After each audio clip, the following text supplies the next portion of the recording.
వస్తది అంతే. మనం ఏం చేయలేం. ఎందుకంటే నెట్వర్కింగ్ నాలెడ్జ్ అనేది మనకి ఖచ్చితంగా కొంచెమైనా ఉండాలి. సో, యాస్ ఆఫ్ నౌ నేనేం చెప్తున్నాను ఇదొక నెట్వర్క్. ఓకేనా? ఇదంతా 2-6 అనేది టోటల్ ఒక నెట్వర్క్.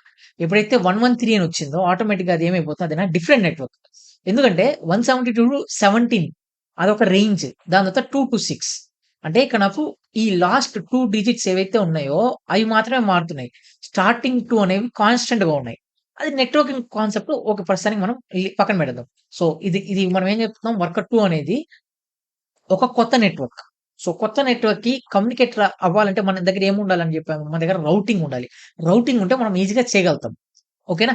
సో, చెక్ చేద్దాం. ఇప్పుడు పాడ్ 1కి నేను మళ్ళీ యాక్సెస్ తీసుకుంటాను. పాడ్ 1 ఒక యాక్సెస్ తీసుకుంటాను.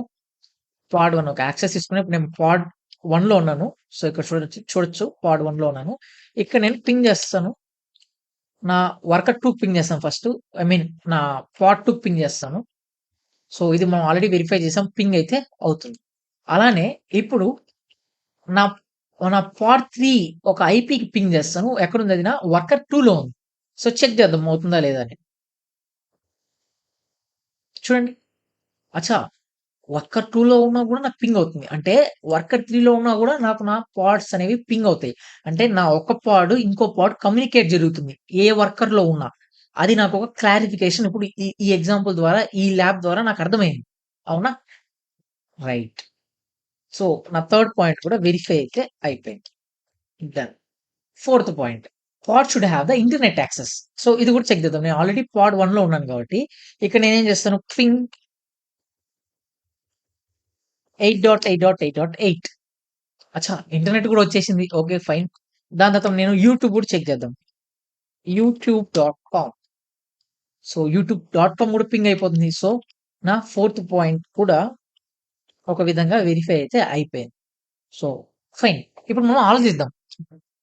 కుబర్నెట్స్‌లో మన టాస్క్ ఏం చేసాం ఇంతవరకి? మనం పాడ్స్‌ని డిప్లాయ్ చేసాము. డిప్లాయ్‌మెంట్ స్ట్రాటజీస్ గురించి మాట్లాడుకున్నాం. షెడ్యూలర్స్ గురించి మాట్లాడుకున్నాం. కానీ మనం ఎప్పుడే గాని ఒక పాడ్‌కి ఐపీ అనేది ఎలా వచ్చింది? ఓకేనా?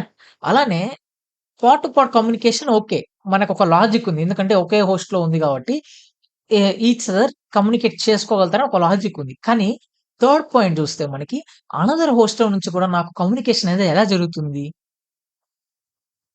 అలానే ఈ ఫోర్త్ పాయింట్ ఓకే. ఇది మనకి కంటైనర్ ఒక లాజికే. ఎందుకంటే డాకర్ హోస్ట్ నెట్వర్క్ ఉంటే ఆటోమేటిక్‌గా పాడ్స్ కూడా నెట్వర్కింగ్ అనేది వస్తుంది. So, logic okay. కానీ ఇక్కడ మనం ఫస్ట్ అర్థం చేసుకోవాల్సింది ఏంటి? పాడ్‌కి ఐపీ ఎవరిస్తున్నారు? అసలది ఎక్కడి నుంచొస్తుంది?